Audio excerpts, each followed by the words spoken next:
We are live. We are live on Instagram here, Facebook, LinkedIn, and YouTube. Welcome to another amazing Thursday live afternoon session. I'm flying, and actually it's quite interesting.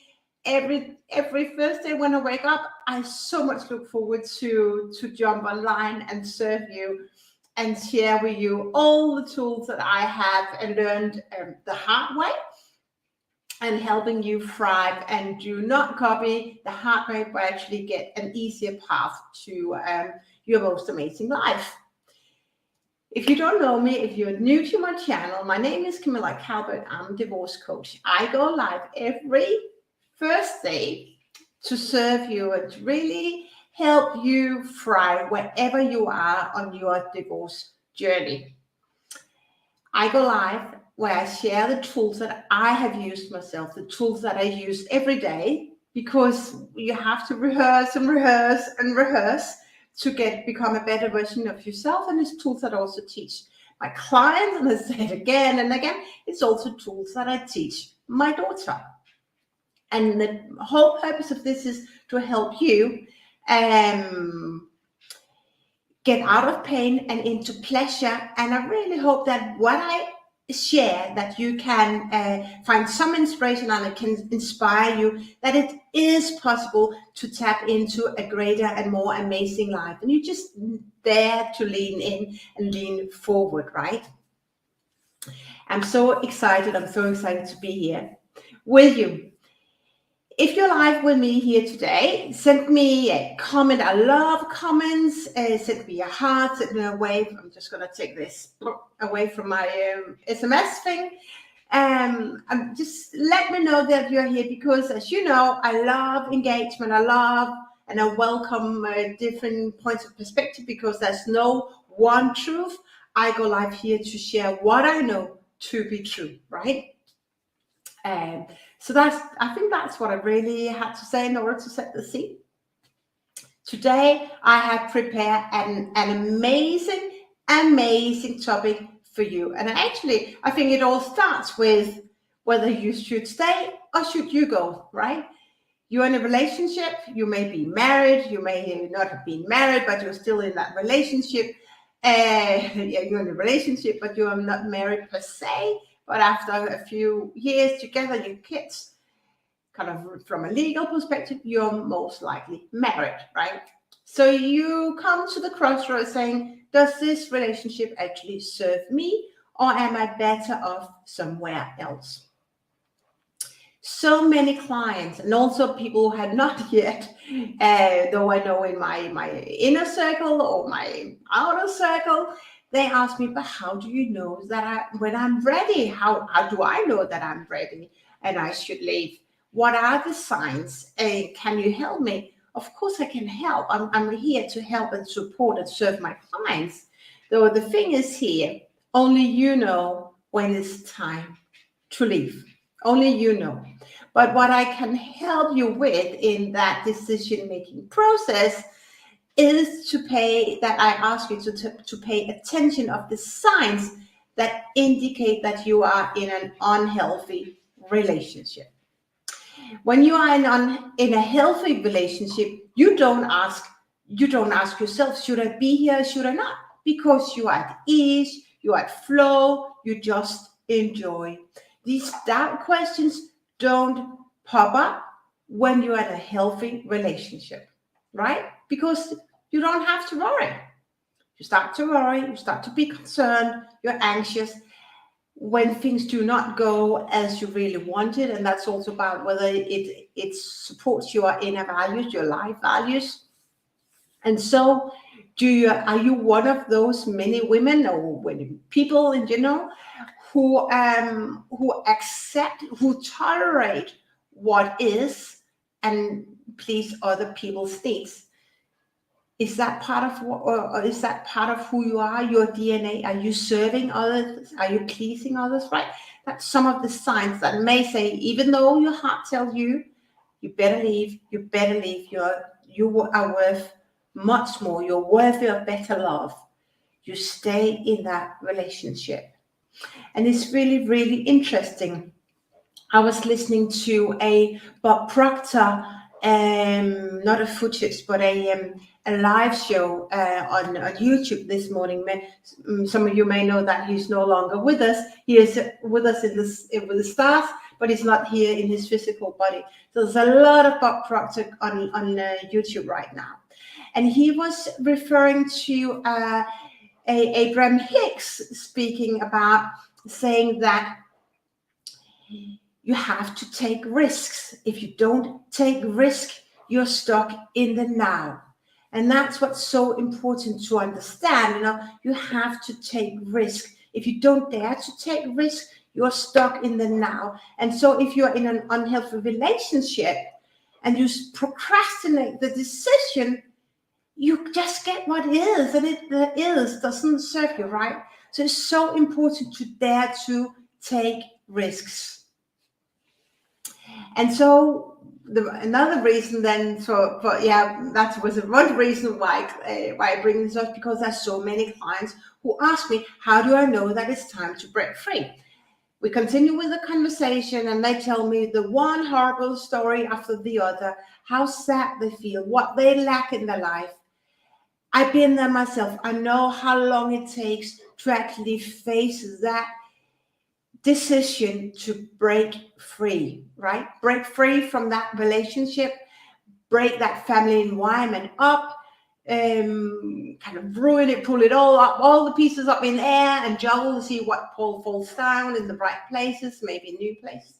I know it's a terrible and it's a frightening exercise. I've been there and I procrastinated my divorce for 4 years. So I know how it is. I know that it's so easy to sit on the decision and just wait. But if you're procrastinating the decision, you're becoming a victim of your life. You're becoming a prisoner in your life because you're not thriving. You don't enjoy.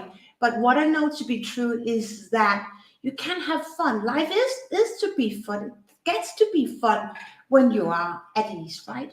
And that is a lot of joy, fun, and happiness when you're with those people who you trust and you can just show up. So there are so many signs that actually tell you, dear friend, it's time to find another place to live and share your heart with, right?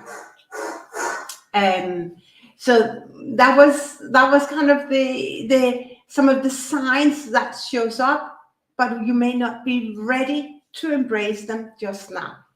I've been there myself, like all the other clients. I've been there myself.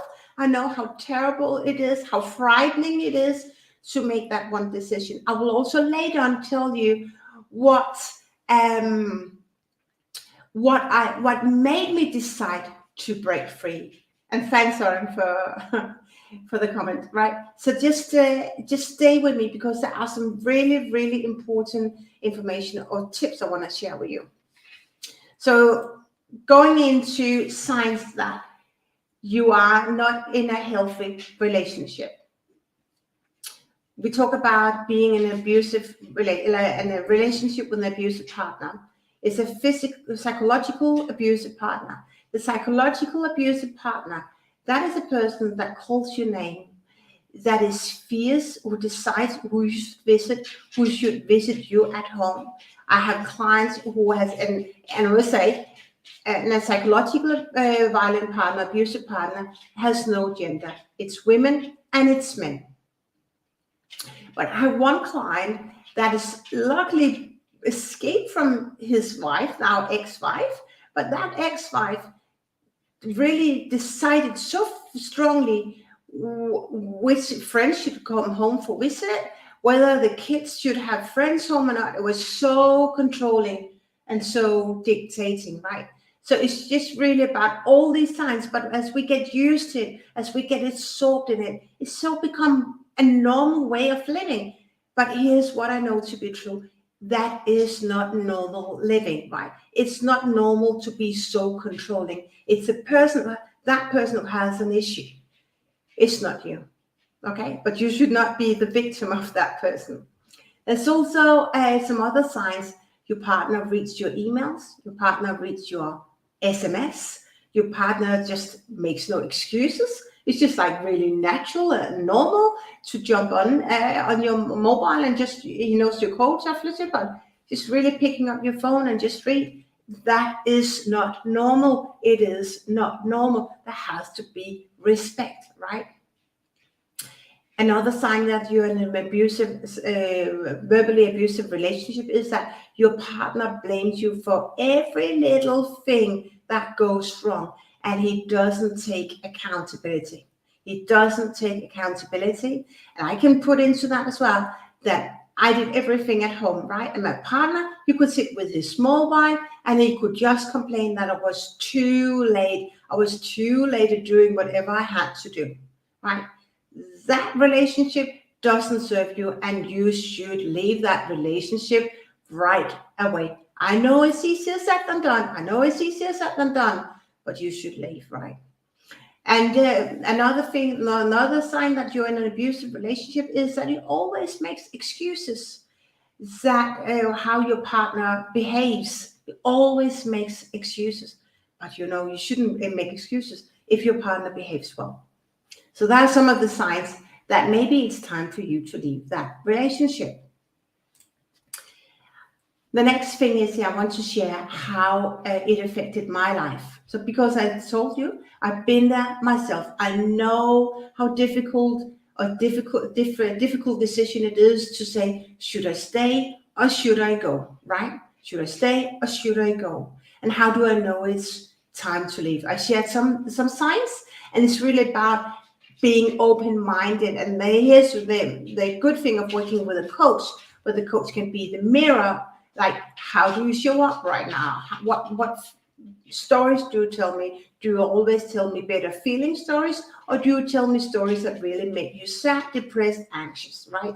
If that's the latter, you better think twice and start thinking about planning how you can leave that relationship. So as I mentioned, just looking at my notes, what I mentioned was that I procrastinated my decision to divorce for 4 years. It affected my well-being, my physical and emotional well-being. And it was a really, really scary thing. And I could, obviously, the reason why I'm now a divorce coach today is that I can see it all. But when you're in the midst of it, you can't see it. And that's why it's so important to work with people who've been there before, right? And who can see the signs and who can help you embrace with open arms and eyes what is really the reality. What is the reality right now? So in my situation, it's become so accustomed to the fact that it was a harsh and cold and loving tone at home. I was used to being called names, my daughter being called names. We were treated with disrespect, and I could never rely on my partner, whether we had a decision or not. I couldn't rely. Maybe he was just changing mood in the last moment, and so I obviously didn't want to spend time with him. I was walking on eggshells all the time. And here's really interesting, because people told me when I was in it, people told me, Camilla, you're walking on eggshells. And I didn't get it. I didn't get it because I was not ready to embrace that I was in a psychological violent relationship. And that's what I will share with you now. That's what I help my clients overcome, is that there is a way out, and don't do it the hard way. Don't live life the hard way. Get to learn, like from me and other great coaches, so you can start tapping in and living your best life with ease and with grace as possible. And what else do I want to say? Okay, and here's another thing, right? My partner and I, we spend hundreds of dollars on traditional couple therapy. A lot of money, and not even $100 or $100,000. We spend a lot of money on this, and he even went to see with my coach for a while. So we were really committed to try to heal and fix what was broken. But here's what kind of when the penny started to drop is I couldn't see change. I couldn't see change. So that's where I slowly and steadily, my heart started to win. My inner, and they started to listen to my inner wisdom saying, okay, but what is actually my heart is telling me? Rather than pleasing everyone that I am here in this family environment and trying to look like I'm happy, because that's what I did. I always put my mask on. And like someone asked me, how can you always put your mask on? You're used to put your mask on. You're used to playing that role that everything is happy. Everything is just gorgeous. We're going on holiday together. I can pull some pictures out that he was so demeaning 2 minutes before we went into the photo session. And on those photos, we look like we've been so much in love that we never have been so much in love like ever before. What a lie! What a lie! But when you're in it, you just know how to play the game. And that's really terrible. It's amazing, right? In one way. I don't want to use the word terrible, but it's amazing what acts and the roles that you can take on just to pretend that everything is nice and fine. But here's what I promised also in my show notes is, how did I get to that crossroad that I had? It was time to break free. A few months before I filed for divorce and said no more, we happened to be at in a meeting with the kindergarten, and they told us they were really concerned about our little daughter's mental well-being. She was suffering a lot. And that meeting, that Monday morning, 10 a.m. And I remember that day and remember the time. I know who was in that meeting. The penny dropped, and I said out loud and I cried. It's because of the family environment. When you're in a toxic family environment, you cannot be happy. You cannot be happy. You cannot be happy, and then when something is not going well. And that's the foundation of who you are. It's a family. Within 2 hours, I made so many phone calls to therapists that could help my daughter heal her trauma. I wasn't ready yet to face the fact that the part of healing her trauma was to break up the family. But I did what needed to be done. My partner did nothing. My partner did absolutely nothing. And so that was one thing of it, right? As in reflection, I was preparing for that. That was one thing that really stood out throughout the last part of my journey with him in the relationship kind of block. And another thing was that when we were sitting with psychologists, I say very expensive psychologist, she did not know how to engage with an abuser, in a psychological violent abuser. She had no experience. And that takes me just to kind of within the Clubhouse conversation I had the other day with Rita Hausken, my dear friend and coach, who were on my journey as I was planning and going through divorce. It's so interesting because there are so many therapists out there, as those doctors, coaches, there are so many people, so obviously there's so many different roles, but also that comes people with different qualities.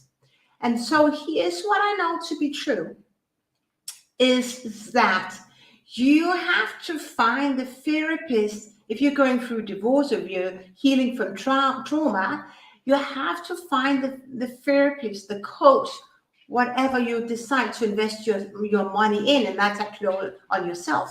Work with the ones, or with those people who understand what it's all about. So this therapist, our last therapist, who I engaged to help heal my daughter, she had absolutely no idea how to go about this. And that was when the time when the penny dropped. If this expensive therapist had no idea and doesn't dare to lean in, and she watched live how I was verbally attacked, and she said nothing. She said absolutely nothing. I was astonished. And so, okay, I know better. If the one I invested my money in and for my health, she cannot heal me, I'm going somewhere else. And that's why I decided no more. So there's made a lot of signs on why it's better for you to go rather than getting stuck in that family environment, in that relationship, because that relationship affects your well-being, and you have a much better life waiting for you. I know that. As long as you believe in that, I believe as well. I believe it. I know it. You just have to believe. Everything is about belief. The better you believe, the more positively you believe, the more amazing things and magic you can create. All right. Let me just see my notes. I just want to say here, as I'm about to wrap up, I said in the beginning, also in my show notes, do you listen to your heart or do you listen to your mind? In the beginning, I listened to my mind. I knew what my heart was telling me. Get out, because it's not where you should supposed to be. I was walking on eggshells. I was not uneasy at home. I was not happy. There were so many signs that told me, Camilla, find somewhere else. Find and create your own place filled with love, joy, and happiness, right? As I was growing in this relationship and become wiser, and I tapped into all the new knowledge I got, and I was working with people who could help me, the penny dropped, and I started to listen and embrace my inner voice. And that's the best you can do, whatever the situation. Listen to your inner voice, because that is your guiding North Star. Never compromise. I know it's easier said than done, maybe, but never compromise on your inner intuition, your inner wisdom, because that's your guiding star, right? That's your guiding star, what is to be true for you. And I just want to close actually by saying that everything is possible. Happiness is real as long as you believe in it, as long as you dare to create it. So rather than be a victim of your life, right? Rather than giving other people control on how you should show up and how you should feel. That's my dad. Sorry for that. Then take control. Start really owning your life.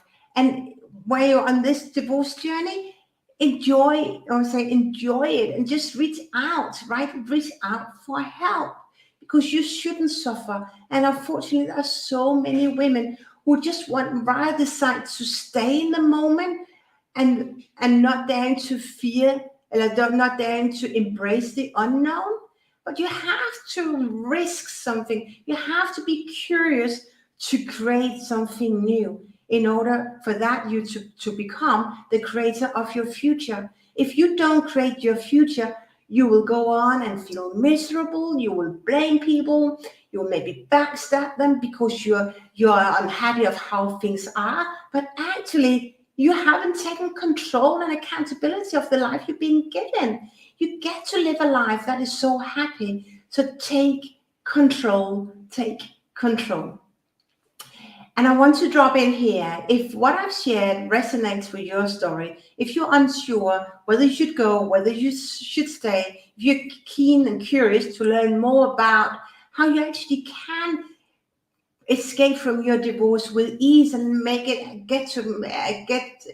fun, right? So it's get to be fun when you have the right tools. Then jump on my conference, which is on the 19th of February, called Happiness is Real, How to Thrive Before, During, and After Divorce. this conference is so important if you want to change your life. You can change your life. Everybody can change your life, change your vibration, but it's about daring to lean forward and just really be curious of what is there for you to come. In this conference, or on this conference, you will meet not only me, but another 5 extraordinary women. We will all tell our stories about how we escaped from an abusive, so I know not all are being divorced, but how they healed from traumas. And you will have the opportunity, and you will get live coaching from these extraordinary women, and you will hear amazing stories that will make you, I hope, decide whether you're going to stay and whether you're going to leave. And there's one woman in particular. If you're a mom, your mom, you have kids. I have on stage a woman called Despina. Despina been in the middle of it. She's been the bridge between mom and dad because they didn't know how to communicate. And if your relationship is like that, you abuse your children, then you better listen to Despina, because Despina is like the victim of such a family environment. She started to heal, and she's written a book. It is so powerful. It's so powerful.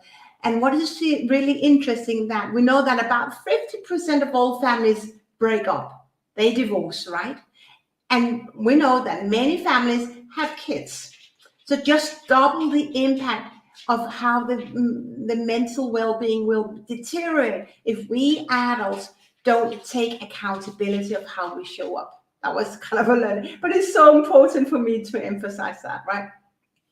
Because we all have a responsibility, and we can take that responsibility, right? You just don't even dare. Jump on it, take that responsibility, and join me on the 19th of February on the conference. And the website is called www.happinessisreal.com. And I think that's it.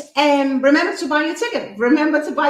That is so important, because otherwise you will not get access to all these live tools and methods, and you will feel the love. It's a safe container. You will show up as who you are. You can share questions, ask questions. We will help you wherever you are. So it is amazing. It is amazing. So with this, I'm just gonna close the session for today. Compared to the other sessions, I know now I've been a bit more serious on this. I haven't thrived. I do thrive on this because I'm so happy to be here and share what I know to be true and serve you the best I can. But I also know that whether you should go or stay, it's such an important topic. And I know there's too many women who procrastinate the decision, right? And you shouldn't. If that relationship doesn't help you and doesn't serve you, and start to question, I'm not happy, maybe not just be that one sign where you say, I may be somewhere else. I'm not the one to say whether you should divorce or you should stay. You're the one, but you gotta take that very conscious decision, because if you stay in a toxic relationship, it affects your well-being and the quality of your children. And that what really comes very close to my heart is that we have a lot of children who are victims of parents, of adults who don't know how to show up. So let me be my last note on this, my closing note, because that was very, very important and very powerful. So with this, have a beautiful rest of this Thursday. I go live a bit more and more often, just up till the conference. So stay tuned, and reach out to me if you have any questions. Remember to buy your ticket to the happinessisreal.com conference. It's gonna be exciting. It is exciting, and it's so amazing. It will be, and it is, a life transforming event. I said again with this, much love. Take care and see you soon. Bye for now.